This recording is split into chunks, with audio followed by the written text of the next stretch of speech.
கலாத்திய நிருபம் 6ஆம் அதிகாரம் 14ஆம் வசனத்தை மேல சேர்ந்து வாசிப்போம். கலாத்திய நிருபம் 6ஆம் அதிகாரம் 14ஆம் வசனம். கலாத்திய நிருபம் 6ஆம் அதிகாரம் 14ஆம் வசனத்தை மேல சேர்ந்து வாசிப்போம். கலாத்தியர் 6ஆம் அதிகாரம் 14ஆம் வசனம். எல்லாம் சேர்ந்து வாசிக்கலாமா? எல்லாம் சேர்ந்து வாசிப்போம். நானோ நம்முடைய கர்த்தராகிய இயேசு கிறிஸ்துவின் சிலுவை குறித்தே அல்லாமல் வேறொன்றையும் குறித்து மேன்மை பாராட்ட தருப்பேனாக. அவரால் உலகம் எனக்கு சிலுவையில் அறையுண்டிருக்கிறது, நானும் உலகத்திற்கு சிலுவையில் அறையுண்டிருக்கிறேன். இந்த வசனத்திலே அப்போஸ்தலனாகிய பவுல் சொன்ன ஒரு அறிக்கையை நாம் பார்க்கிறோம். அந்த வசனத்தையே மையமாய் வைத்து இந்த காலவெளியிலே சில காரியங்களை தியானிக்க முடியாய் ஆவியானவர் பாரப்படுத்தினால் அந்த காரியத்தை நான் சொல்ல போகிறேன். முந்தின வசனத்திலே வாசிப்போமானால், மற்றவர்கள் மாம்சத்தை குறித்து மேன்மை பாராட்டுகிற காரியங்களை குறித்து அவர்கள் சொல்லுகிறார்கள். இந்த உலகத்திலே அநேக காரியங்களை குறித்து மேன்மை பாராட்டுகிறதை நாம் வேதவசனத்திலே வாசிக்க முடியும். 20ஆம் சங்கீதம் 7ஆம் வசனத்திலே தாவீது சொல்லும் பொழுது சொல்லுகிற ஒரு வார்த்தை வாசிக்கிறோம். 20ஆம் சங்கீதம் 7ஆம் வசனத்தை வாசிங்க. சிலர் ரதங்களை குறித்தும் சிலர் குதிரைகளை குறித்தும் என்ன செய்யறாங்கன்னா மேன்மை பாராட்டுகிறார்கள். அநேகர் பல காரியங்களை குறித்து இந்த உலகத்தில் மேன்மை பாராட்டுகிறதை குறித்து நம்ம பார்க்க முடியும். சிலர் ரதங்களை குறித்தும் குதிரைகளை குறித்தும் என்ன செய்வார்கள்? மேன்மை பாராட்டுகிறார்கள் என்று எழுதப்படுகிறது. ஆனால் தேவனுடைய வார்த்தை பழைய ஏற்பாட்டிலும் நாம் மேன்மை பாராட்ட வேண்டிய காரியங்களை குறித்து வாசிக்கும் பொழுது எரேமியாவின் புத்தகம் 9ஆம் அதிகாரம் 23, 24 2 வசனம் வாசிப்போம். எரேமியாவின் புத்தகம் 9ஆம் அதிகாரம் 23, 24 வசனங்கள். என்ன சொல்லப்படும்? ஞானி தன் ஞானத்தை குறித்து மேன்மை பாராட்ட வேண்டாம், அதை குறித்து மேன்மை பாராட்ட வேண்டாம்.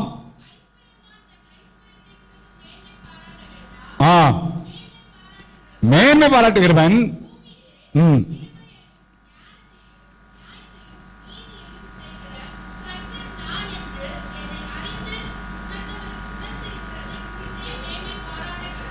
இங்க நான் பார்ப்பது பல காரியங்களை குறித்து மேன்மை பாராட்டுகிறதை நான் வாசிக்கிறோம். சோ இப்படிப்பட்ட இடத்தில் தான் பவுல் சொல்லும் பொழுது, நானோ கர்த்தராகிய இயேசு கிறிஸ்துவின் எதை குறித்து அல்லாமல், சத்தமா சொல்லுங்க, ஏன் தெரியுமா? அவருடைய வாழ்க்கையை மேன்மை பாராட்ட வேண்டிய காரியங்கள் அநேக காரியங்கள் இருந்தது. பவுல் மேன்மை பாராட்டி இருக்கணும்னு சொன்னால் பல காரியங்களை குறித்து என்ன செய்யலாம்? மேன்மை பாராட்டி இருக்கலாம். அவனை தேவன் சந்தித்த சந்திப்பு மிக அற்புதமானது. கிறிஸ்துவை சின்னப்படுத்த முடியாய், சபையை பாழாக்க முடியாய் சென்று கொண்ட வேளையில்தான் தேவன் பகலிலே அவனை சந்தித்தார், அடித்து கீழே விட பண்ணினார். ஒரு நேரடியான ஒரு பெரிய சந்திப்பு. அதை குறித்து அவன் மேன்மை பாராட்டி இருக்கலாம். அது அவனுடைய ஆவிக்குரிய வாழ்க்கையிலே பெற்றிருந்த பல அனுபவங்கள் 3ஆம் வானம் வரைக்கும் எடுக்கப்பட்டு ஒருவரும் அடைய முடியாத அந்த அனுபவங்கள் எல்லாவற்றையும் அவன் பெற்றுக்கொண்டாண்டு வாசிக்கிறோம். அதை குறித்து என்ன செய்திருக்கலாம்? மேன்மை பாராட்டி இருக்கலாம். அவன் மூலமாய் நடந்த அற்புதங்கள் அநேகம். செத்தவர்கள் உயிரோடு எழுப்பினான். பல காரியங்கள் அவன் மூலமாய் சம்பவித்தது. அதை குறித்து அவன் மேன்மை பாராட்டியிருக்கலாம். அவன் மூலமாய் ஆரம்பிக்கப்பட்ட திருச்சபைகள் ஏராளம் ஏராளம். அதையெல்லாம் என்ன செய்யலாம்? மேன்மை பாராட்டிக்கலாம். இன்னைக்கு உலகத்தில் கொஞ்சம் காரியங்களை சாதிச்ச உடனே மேன்மை பாராட்டத்தை பார்க்கிறோம். பலரும் பல காரியங்களை குறித்து மேன்மை பாராட்டி பார்க்கலாம். ஆனால் எனக்கு உங்களுக்கும் பவுல் ஒரு மாதிரியான வாழ்க்கை. பல பரிசுத்தவான்கள் சொல்வது போல ஆண்டவர் இயேசுவுக்கு அடுத்த விதமாய் நாம் பின்பற்றக்கூடிய இந்த உலகத்தில் ஒரு நபர் இருப்பாரானால், மனிதனாய் இருப்பானால் பவுல் அப்போஸ்தலனுடைய வாழ்க்கை நாம் பின்பற்றக்கூடிய ஒரு வாழ்க்கை. மேன்மை பாராட்ட அவனுக்கு ஏராளமான காரியம் இருந்தது.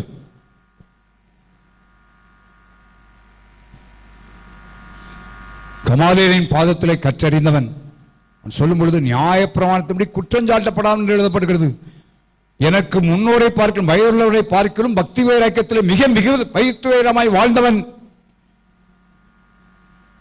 சரித்திர ஆசிரியர்கள் அவனை குறித்து எழுதும் பொழுது அவருடைய தகப்பனார் பல கப்பல்களுக்கு சொந்தக்காரன் எழுதுகிறார்கள், அவ்வளவு பெரிய ஐஸ்வர்யவான் என்று எழுதுகிறார்கள்.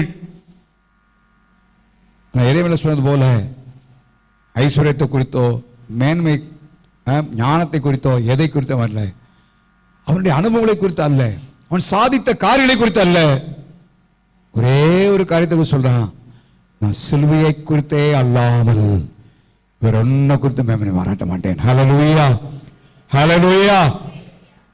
ஏன் ஆண்டவர் பவுல் சிலுவை குறித்து ஏன் மேன்மை பாராட்டினான்? அந்த சிலுவையின் மேன்மையை அவன் அறிந்திருந்ததனாலே, அந்த சிலுவையினால் தேவன் செய்த காரியங்களை குறித்த காரியத்தை அவன் நன்றாய் அனுபவித்ததனாலே, அறிந்திருந்ததனாலே அவன் சொல்கிறான், அந்த உலகத்தில் உள்ள எல்லாமே இருக்கு, ஆனா இயேசுவை குறித்து மாத்திரம் அல்ல, அப்படி சிலுவை குறித்தே அல்லாமல் வேறொன்றை குறித்து நான் மேன்மை பாராட்ட மாட்டேன் என்று சொல்லுகிற ஒரு வார்த்தை வாசிக்கிறோம்.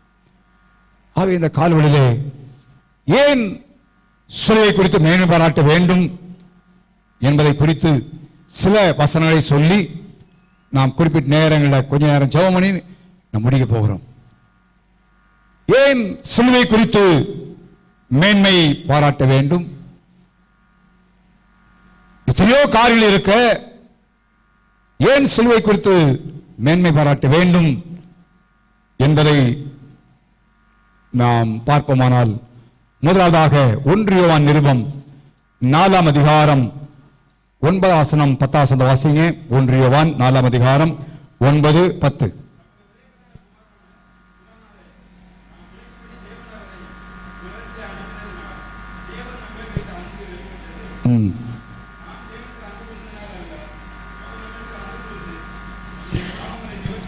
நம்முடைய பாவங்களை நிவர்த்தி செய்கிற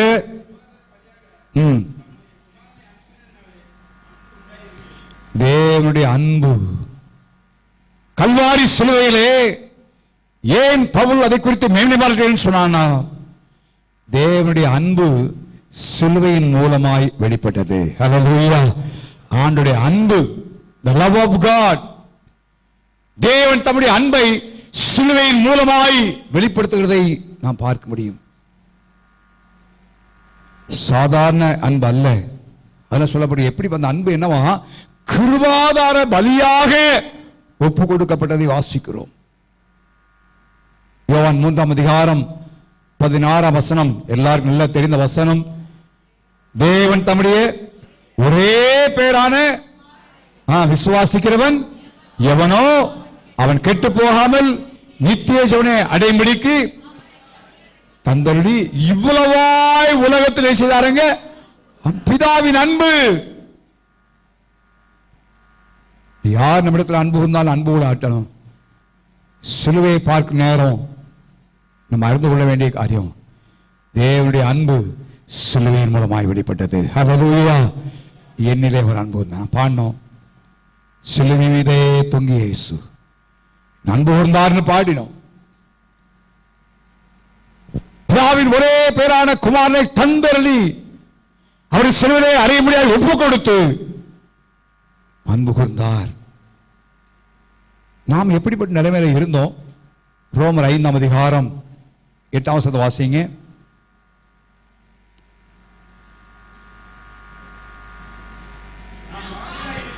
நாம் பாவிகளாயிருக்கையில் கிறிஸ்து நமக்காய் மரித்ததினாலே நல்ல பிறகு தேவன் தம்மேல் வைத்த தமது அன்பை என்ன செய்யாங்க?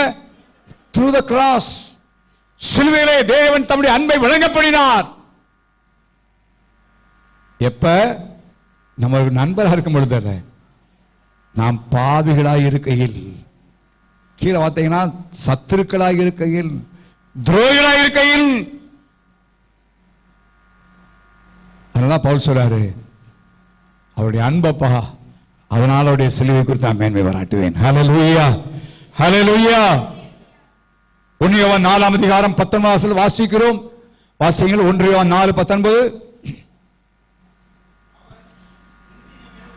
அவர் முந்தி நம்மிடத்தில் அன்பு கூர்ந்தார். யார் முதல்ல அன்பு கூர்ந்தது? அவர் தான் அன்பு கூர்ந்தார். நீ உலகத்தின் அன்பு, நீ அன்பு தான் நான் இல்ல. தேவனுடைய அன்பு அப்படி அல்ல. அவர் நம்மிடத்தில் முதலாவது அன்பு கூர்ந்தார். அதான் பவுல் அந்த சிலுவையை பார்க்கும் பொழுது, பிதாவாகிய தேவன் எனக்கு அன்பு கூர்ந்ததுனால தன் குமாரனை சிலுவையில் ஒப்பு கொடுத்தார். அன்பு வெளிப்பட்டது, அன்பு வெளிப்பட்டது. அது இன்னும் ரொம்ப அவர் ஸ்பெசிபிக்கா சொல்லும்போது சொல்லுகிறார். கலாத்தியர் 2 அதிகாரம் 20 வாசிங்க.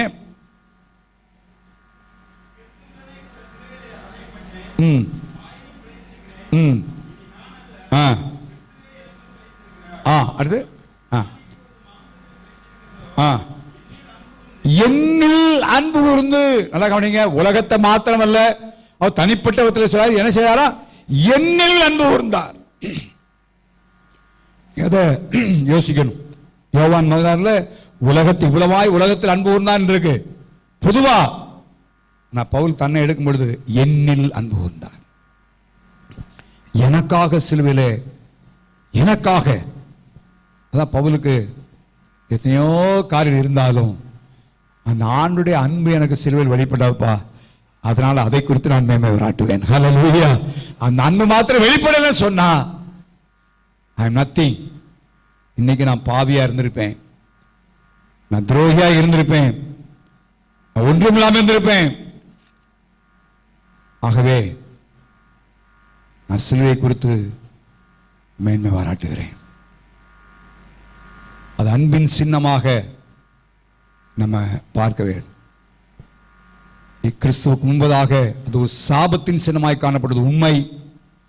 சிலுவை என்பது வெறுக்கப்பட்டது உண்மை.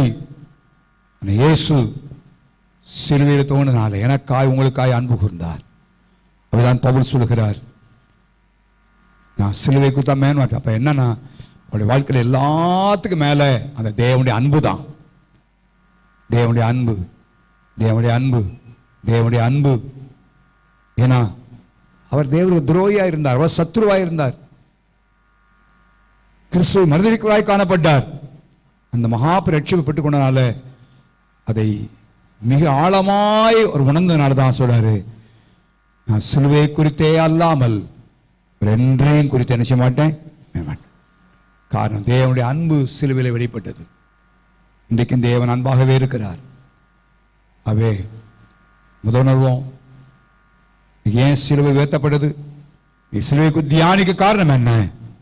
ஏசு தேவனுடைய அன்பு சிலுவையிலே வெளிப்பட்டது என்னுடைய ரகசியம் தான்.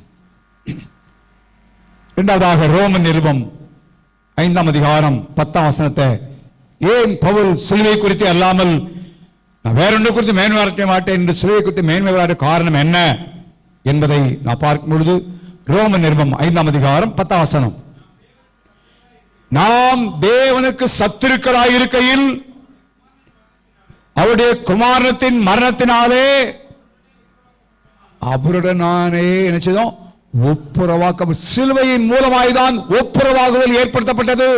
ரிகன்சிலியேஷன். தேவன் பாவத்தை பார்க்க கூடாத சுத்த கண்ணன் என்று எழுதப்படுகிறது. நாள்தோறும் பாவிகளின் மேலே சினம் கொள்ளுகிற தேவன் என்று எழுதப்படுகிறது. ஆனால் இந்த சிலுவையின் மூலமாய்த்தான் பிதாவாகிய தேவனோடு நினைச்சாங்க, ஒப்புரவாக்கப்பட்டோம். பவுல் எபேசியர் இதை குறித்து சற்று விளக்கமாய் சொல்லி பார்க்கிறோம். எபேசியர் 2 அதிகாரத்தில் நான் பார்க்கும் பொழுது 13 வாசியம் பார்ப்போம். முன்னே தூரமாயிருந்த நீங்கள் கிறிஸ்துவின் மரணத்துக்கு முன்பதாக, சிலுவை மரணத்துக்கு முன்பதாக நானும் நீங்களும் தூரமாயிருந்தோம். தூரமாயிருந்தோம். இப்ப என்ன சொல்லப்படுகிறது வாசிங்க பார்ப்போம். இப்பொழுது சிலுவையில் சிந்தின ரத்தத்தினாலே என்ன பண்ணாமா? பழைய ஏற்பாட்டில் அப்படி இல்லை. பழைய ஏற்பாட்டில் மோசே மாத்திரம் கார்மேகத்துக்கு சமீபமாய் போனான். ஜனங்களே நினைச்சார்கள் தூரமா இருந்தாங்க.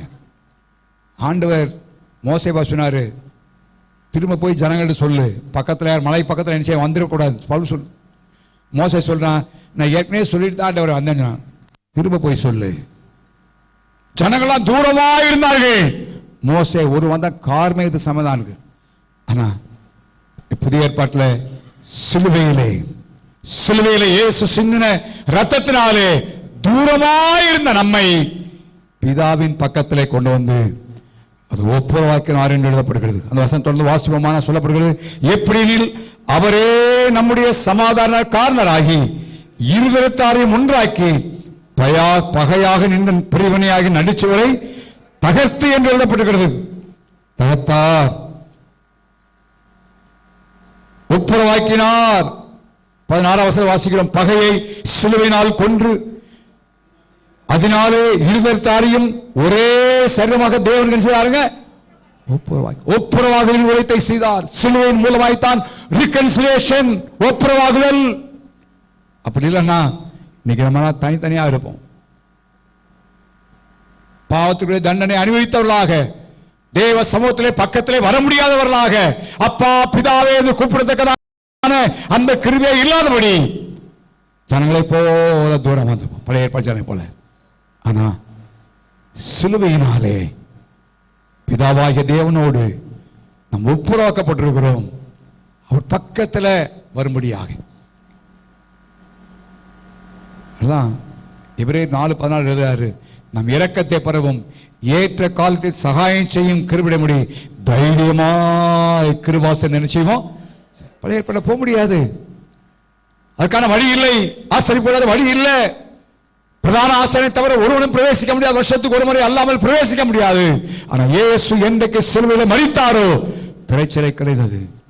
நானும் நீங்களும் தைரியமாய் கிருபாசனில் போகலாம். ஒப்புரவாக்கினார். யாராலும் செய்ய முடியாத காரியம்.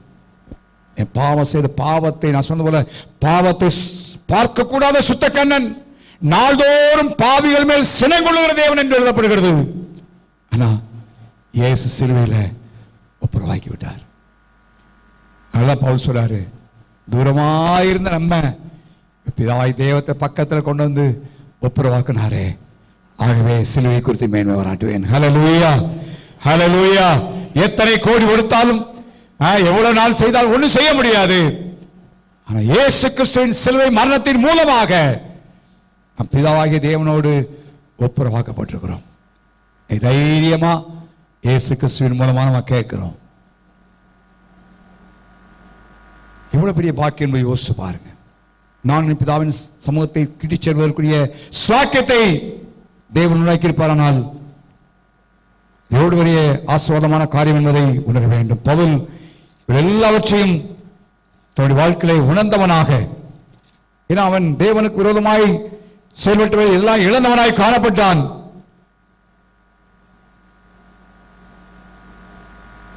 ஆகவே 1 பேதுரு 3:18 வாசிக்கிறோம். 1 பேதுரு 3:18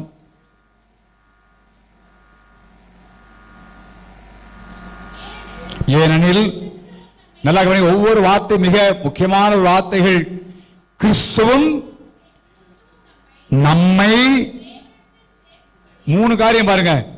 கிறிஸ்து, நாம், தேவன். 3 பேரை பயன்படுத்துகிறார். ஒன்று கிறிஸ்து, இன்னொன்று தேவன், இன்னொன்று பாவம் செய்த நாம். பிதாவாகிய தேவன் எனக்காய் உங்களுக்காய் சிலுவையில் அறையப்பட்ட இயேசு. 3வது நாம். அவன் சொல்கிறான், வாசிங்க. கிறிஸ்துவும் நம்மை யாத்தை சேர்க்கும்படி, தேவனோடு சேர்க்கும்படி, ஒப்புரவாக்கும்படி, தேவனத்தில் சேர்க்கும்படி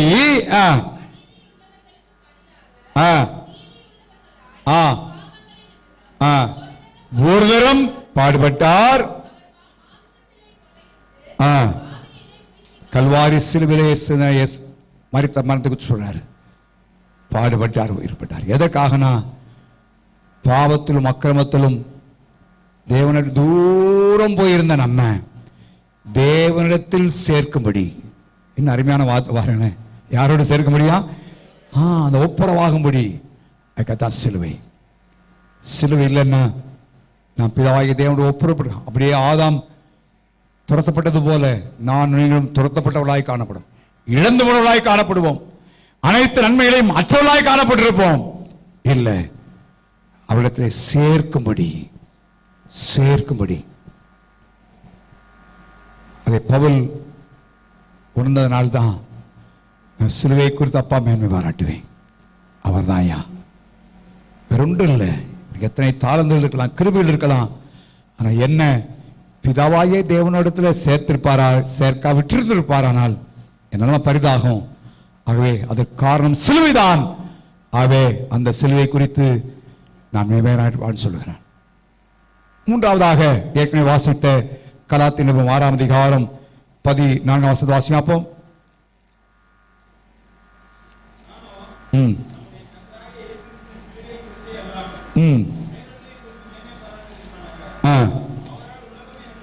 நல்லா கவனிங்க. அவரால் உலகம் எனக்கு என்ன செய்தாங்க? சிலுவையிலே அறையப்பட்டிருக்கிறது. எப்ப? சிலுவையின் மூலமாக, சிலுவை மரணத்தின் மூலமாக. இப்ப என் வாழ்க்கையில் நடந்த காரியம் என்ன? ஒரு பெரிய டிரான்ஸ்பர்மேஷன், ஒரு பெரிய மாற்றம் என் வாழ்க்கையில் ஏற்பட்டது. என்ன மாற்றம்? முன்னாமதாக என்னுடைய ஆசையின்படி, என்னுடைய மாசத்தின்படி, என்னுடைய இச்சையின்படி நடந்து வந்தேன். இப்ப இயேசுவின் சிலுவையின் மூலமாக இப்ப நானும் என்ன செய்யப்படுகிறேன்?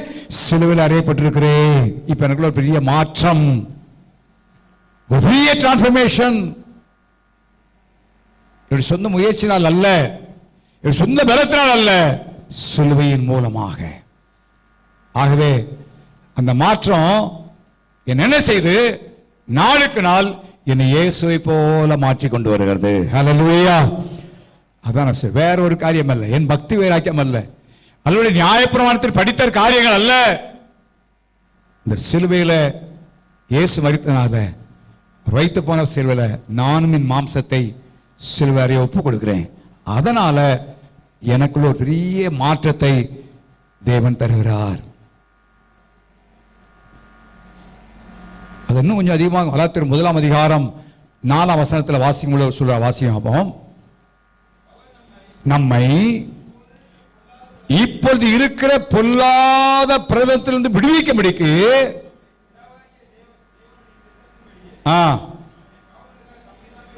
நல்லா கவனிங்க.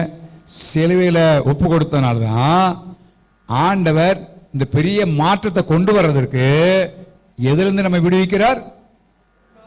பொல்லாத புரஞ்சம். அந்த உலகம், இந்த உலகம் தான் நம்ம வாழ்க்கையில மாற்றத்தை கொண்டு உள்ள உலகம் என்று சொல்லும் பொழுது வேதத்தில் பல காரியத்தை பற்றி எழுதப்படுகிறது.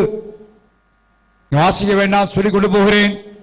கலாத்தியர் 1ஆம் அதிகாரம் 4ஆம் வசனத்தில் உலகத்தின் வழிபாடுகள், உலகத்துடைய செயல்பாடுகள் என்று கொலோசியர் 2ஆம் அதிகாரம் 20ஆம் வசனத்தில் உலக வழிபாடு, உலக வழக்கம் என்று எழுதப்படுகிறது.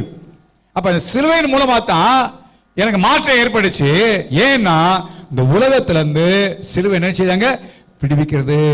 சிலுவையில் இயேசு மரித்தார். ஆக இந்த உலக வழிபாடுகள், இந்த உலகத்திலே பழக்கத்தப்படி இருப்பேனா என் வாழ்க்கையில் எந்த மாற்றம் இல்லை. 1 யோவான் 2ஆம் அதிகாரம் 15ஆம் வசனத்தில் உலகத்தின் அன்பு என்று எழுதப்படுகிறது. 1 யோவான் 4ஆம் அதிகாரம் 5ஆம் வசனத்தில் உலகத்தாரை போல பேச்சு என்று எழுதப்படுகிறது. ரோமர் 12:1-2 உலகத்தின் வேஷம் என்று எழுதப்படுகிறது. இதில் இருந்தெல்லாம் கர்த்தர் இந்த சிலுவையின் மூலமா தான் எனக்கு விடுதலை ஆக்கி ஒரு பெரிய மாற்றத்தை கொடுத்திருக்கிறாரு. ஆகவே நான் சிலுவை குறித்து அல்லாமல் வேற ஒன்றை குறித்து நினைச்ச மாட்டேன், மேன்மை வர மாட்டேன்.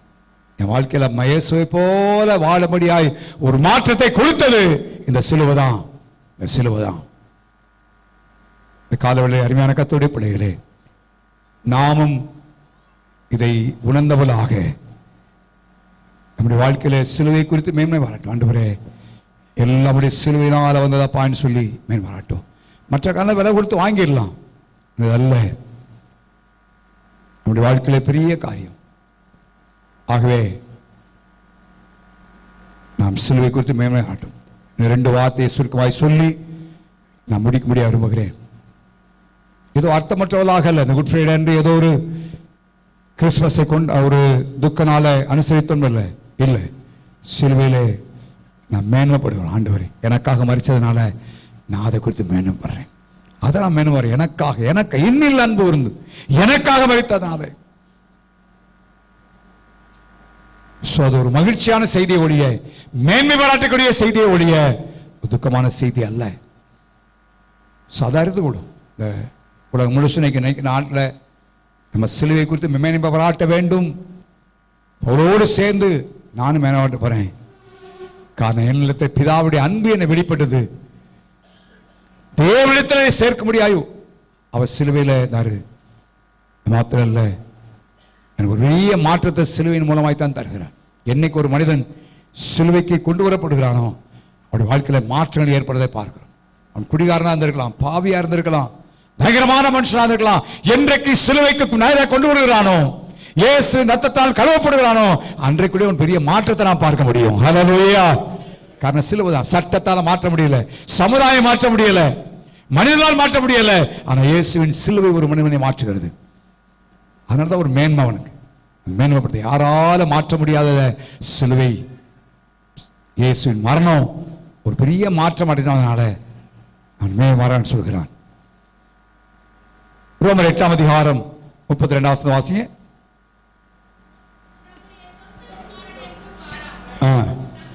நம்ம எல்லாருக்காகவும் அவரை ஒப்பு கொடுத்தவர், அவரோட கூட மற்ற எல்லாவற்றையும் நமக்கு அருளாதிருப்பது எப்படி அப்படின்னு என்ன அர்த்தம்னா, சிலுவையின் மூலமாக சிலுவையை இயேசுவை தந்ததுனால என்னது கிடைக்குதா, எல்லா ப்ரொவிஷன் நமக்கு கிடைக்குது. கர்த்தர் எல்லாத்தையும் நமக்கு என்ன செய்றாங்க, தருகிறார். சிலுவையிலே கொடுத்துட்டாரு, அவரே கொடுத்துட்டாரு. அப்ப சிலுவையில ஒப்பு கொடுத்தவர் நமக்கு என்ன பண்ணாரா, அவர் சிலுவையில ஒப்பு கொடுத்ததுனால மற்ற எல்லாவற்றையும் நமக்கு அருளாதிருப்பது எப்படி. அப்ப எல்லாத்தையும் ஈகப்பற நன்மைகள், இந்த உலகத்தின் காரியங்கள் எல்லாத்தையும் தேவன் தருகிறார். ஹல்லேலூயா. இன்னைக்கு வந்திருக்கிற எல்லா ஆசீர்வாதங்களும் சிலுவையின் மூலமாய்த்தான் வந்தது. அதான் சொல்றாரு, அவரே ஒப்பு கொடுத்தாருப்பா சிலுவையில, வேற ஏதாவது கொடுக்காம இருப்பாரு. இயேசு சிலுவையில அறை ஒப்பு கொடுத்ததுனால எனக்கு உங்களுக்கும் கர்த்தர் எல்லாவற்றையும் தருகிறார். நம்முடைய தேவையெல்லாம் சந்திக்கிறார். ஹல்லேலூயா. தெரியும், கலாத்தியர் 3:13 மரத்திலே தூக்கப்பட்ட எவனும் சபிக்கப்பட்ட எழுதியிருக்கிறபடி கிறிஸ்து எனக்கு உங்களுக்காக என்ன செய்தாருங்க, சாபமாயிட்டாரு. அவர் சாபமாயி அதுக்கு பதிலா எல்லா ஆசீர்வாதத்தையும் நமக்கு தருகிறார். அதனால சொல்றாரு, இந்த சிலுவையின் மூலமாக எனக்கு ஆசீர்வாதம் வருது. இயேசுவோடு கொடுத்தவர் மற்ற எல்லாத்தையும் தர்றதுனால நான் சிலுவை குறித்து நான் மேன்மை பாராட்ட போகிறேன். இந்த காலவிலே சிலுவையின் மரணத்தின் மூலமாக தான் வாசிக்கிறோம். நமக்கு வர ஐஸ்வர்யங்கள், எல்லா விதமான நன்மைகளையும் நமக்காக எல்லாவற்றையும் செய்து முடித்தார். முடித்தேன் என்று சொல்லி செய்து முடித்திருக்கிறார். அவை சிலுவை நோக்கி பார்க்கும் பொழுது அது ஒரு பெரிய ஆசீர்வாதத்தின் சின்னம். ஏன், சாபத்தை பூரா எடுத்துட்டு இப்ப எதை கொடுக்குறீங்க, ஆசீர்வாதமாய் தருகிறார்.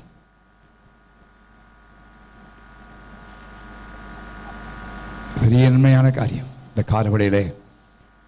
அவை நான் நீங்களும் மேன்மை பாராட்டம்னா, இன்னைக்கு ஒரு நம்ம ஆண்டவர் உயர்த்திருக்கலாம், மேன்மைப்படுத்திருக்கலாம், பல நன்மைகள் கொடுத்துக்கலாம்.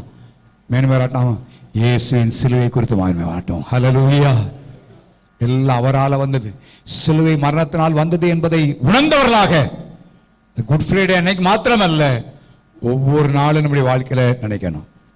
ஒவ்வொரு நாளும் நாம் சிலுவை குறித்து மேன்மை. ஆண்டவரே, எனக்கு மாத்திரம் சிலுவையில் மரித்திருக்காவிட்டால் என் வாழ்க்கை எப்படிப்பட்ட நிலைமையா இருந்திருக்க ஆண்டவரே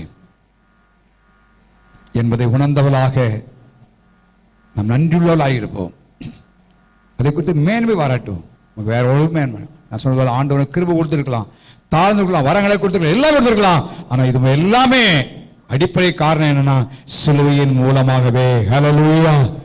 அதுக்கு மூல காரணம் சிலுவைதான் என்பதை உணர்ந்தவர்களாக நாம் ஒவ்வொரு நாளும் நாம் நன்றி செலுத்துவோம். கடைசியாக ஒரு வசனம் சொல்லி முடிக்க விரும்புகிறேன்.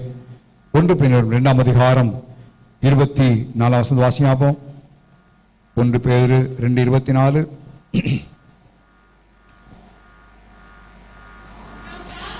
நாம் பாவங்களுக்கு செத்து நீதிக்கு பிழைத்திருக்கும்படிக்கு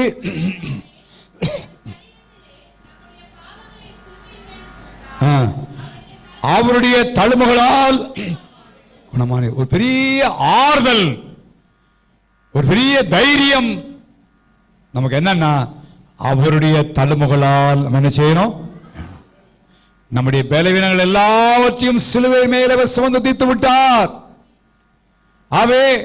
அவர் சுமந்து தீர்த்ததுனால நான் இனி சுமக்க வேண்டிய அவசியம் இல்லை.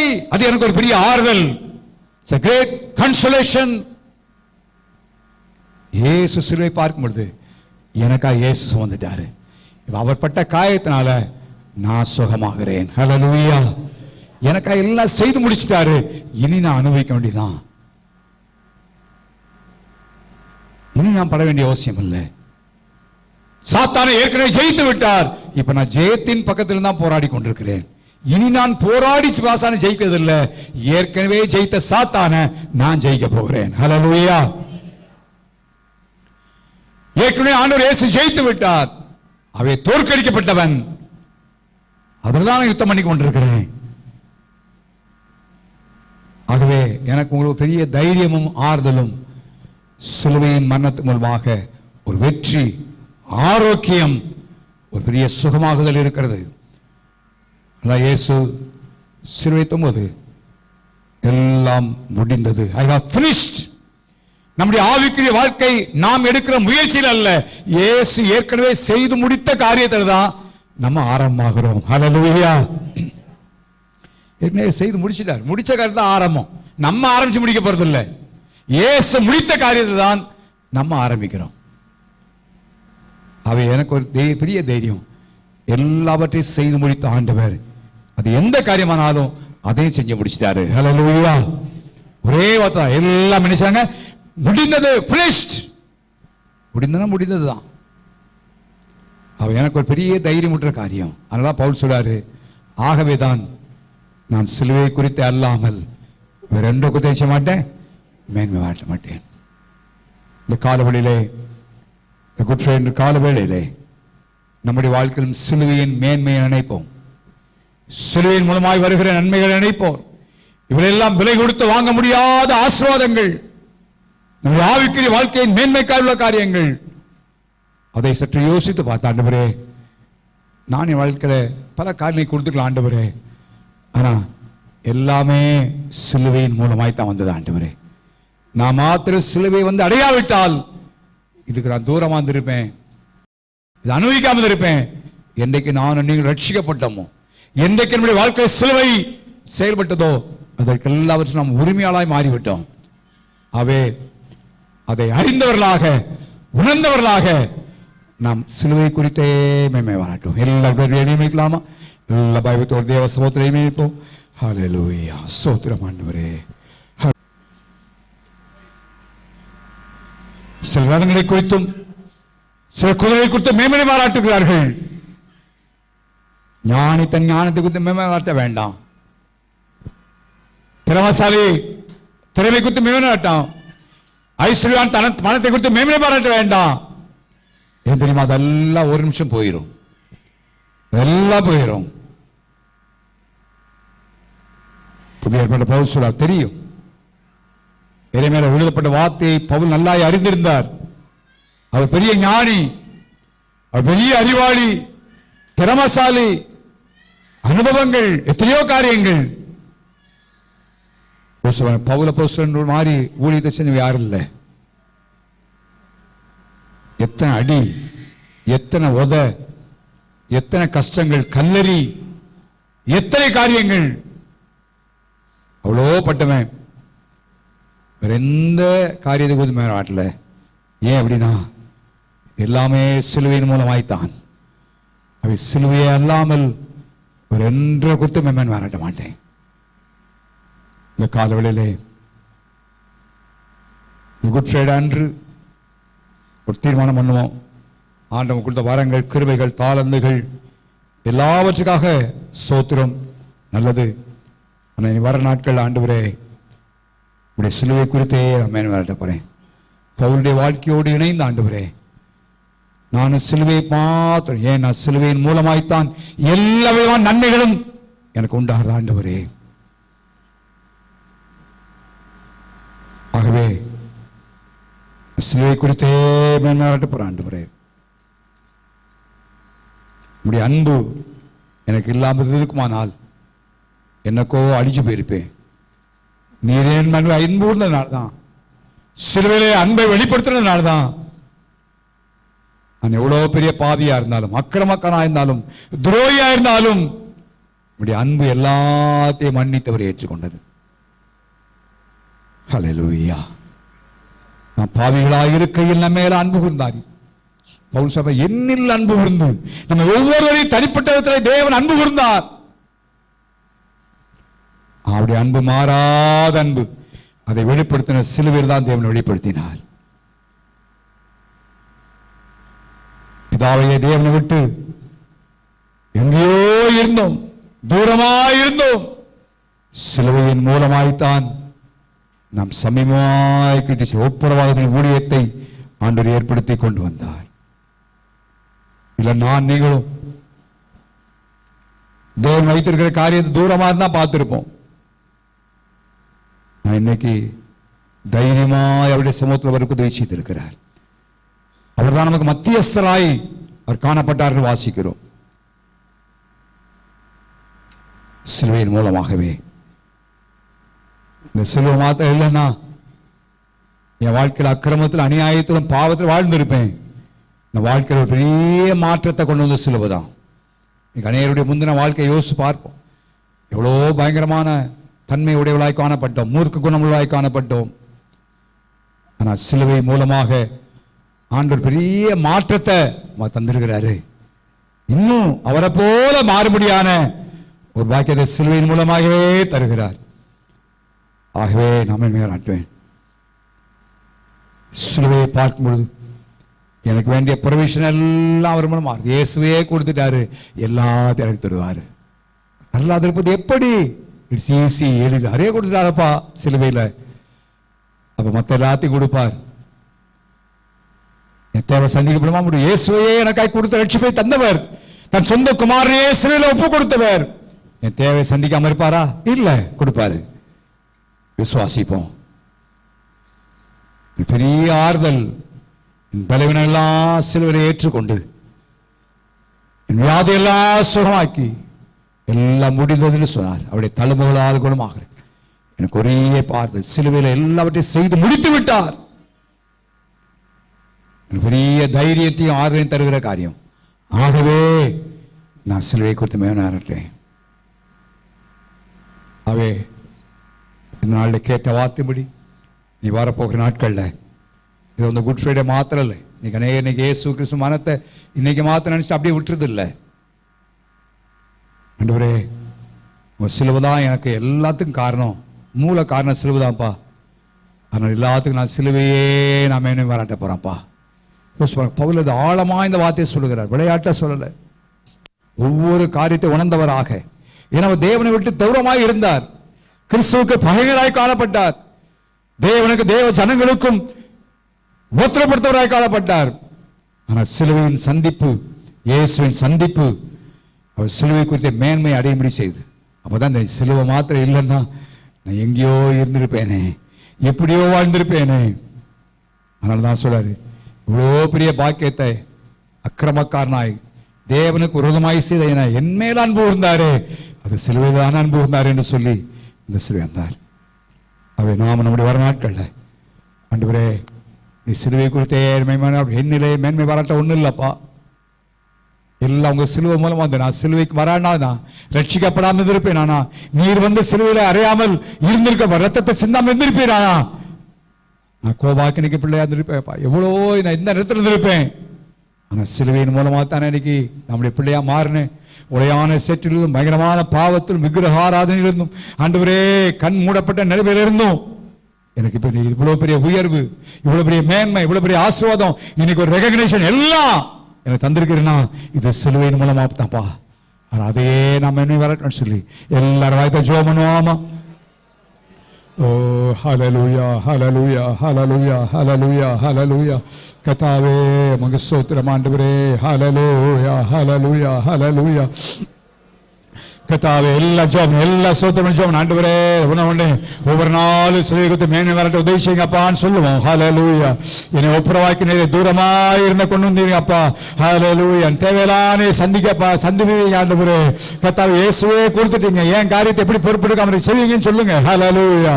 கர்த்தாவே எல்லாத்தையும் எனக்காக முடிச்சிங்க, நான் பயப்பட போது எனக்கு ஒரு பெரிய ஆறுதல் அப்பா. ஹல்லேலூயா. அவருடைய சிலுவை கொடுத்த மேன்மை வரட்ட என்னுடைய தாளந்தல்ல, என்னுடைய கிருபை அல்ல ஆண்டவரே, எல்லாம் உம்மால உண்டானது, சிலுவையால் உண்டானது ஆண்டவரே. ஹல்லேலூயா ஹல்லேலூயா ஹல்லேலூயா ஹல்லேலூயா. ரபலா கதரப ஷகதரமா. ஹல்லேலூயா.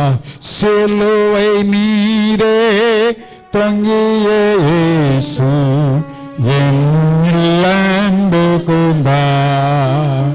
சிலுவை மீதே தொங்கிய இயேசு என்னில் அன்பு கூர்ந்தார். நேசரி நம்பு என் உள்ளத்தை நெருக்கியே விடுவே. சிலுவை மீதே தொங்கிய இயேசு என்னில் அன்பு கூர்ந்தார். சிலுவை மீதே தொங்கிய இயேசு என்னில் அன்பு கூர்ந்தார். அப்படியே முழங்கால்பட்டு ஒரு சிலத்தை பாடி ஒரு 10 நிமிஷம் ஜெபம் பண்ணி முடிக்க போகிறோம். ஜெபி சில கொஞ்சம் நிமிஷம் மாத்திரம் தேவ சமூகத்தில்